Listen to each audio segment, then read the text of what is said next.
변호사님, 네. 오늘은 부동산 계약에서 이제 계약 효력 발생 시점에 대해서 얘기를 해보려고 합니다. 네네네. 흔히 잘못된 상식으로 알고 계신 분들이 굉장히 많다고 하더라고요. 네네네. 이게 이제 그냥 자기가 모른다는 거를 알면은 네. 찾아보기라도 할 텐데 중간에 이제 공인중개사 분들이 잘못된 그 상식을 전함으로써 자기가 모른다는 것 자체를 모르는 거죠. 그게 더 위험하잖아요. 네. 그래서 이것 때문에 더 혼란스러운 경우가 많은데 저희가 그 법률상 판례상 기준을 제가 정확히 알려드리겠습니다. 이거를 모르면 돈을 날릴 수 있기 때문에 오늘은 그 말씀을 드려보겠습니다. 네, 일단 첫 번째로 여쭤보고 싶은 거는 일단 가장 기본 중에도 기본이 되는 부분인데, 계약서는 써야 계약이 성립되는 거 아닌가요? 이론상은 계약서가 없어도 네. 이 합의가 있으면 이론상 성립하거든요. 근데 현실에서 이제 증거가 필요하니까 계약서가 증거가 되는 것이지 네.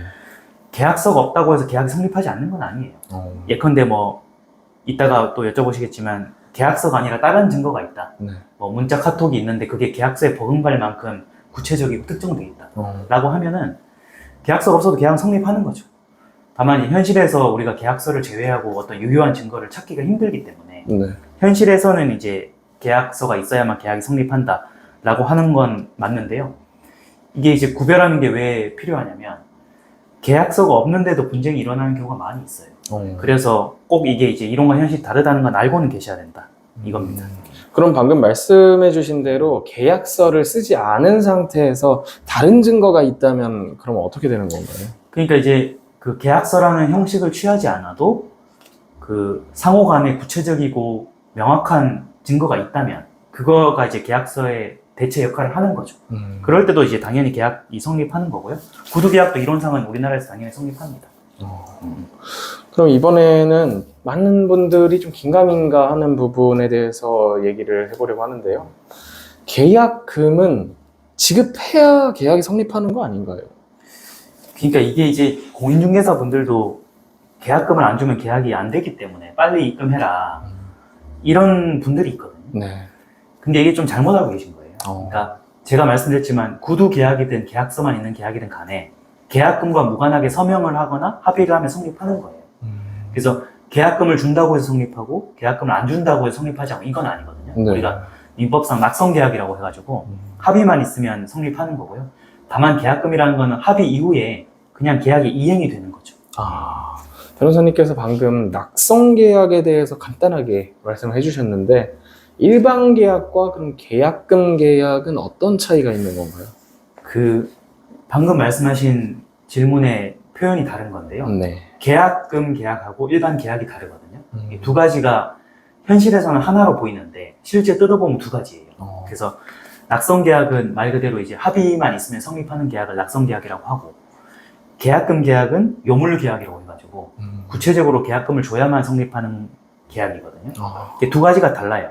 다른데 그냥 이제 우리가 현실에서는 구별하지 않고 막 얘기를 하다 보니까 법률상 분리되어 있는 게 마치 하나처럼 인식될 뿐이죠. 그러면 굳이 왜 이렇게 나눠 놓은 건가요? 뭐 계약금 계약을 따로 구별하는 이유가 좀 궁금한데요. 이게 이제 민법 565조의 해약금 규정이라고 있는데요. 이게 일반인들 상식으로도 알고 있는데 계약금을 주고 나면 해지를 못한다 이런 표현을 쓰거든요. 네. 해지를 하려면 내 계약금을 포기해야만 가능하다.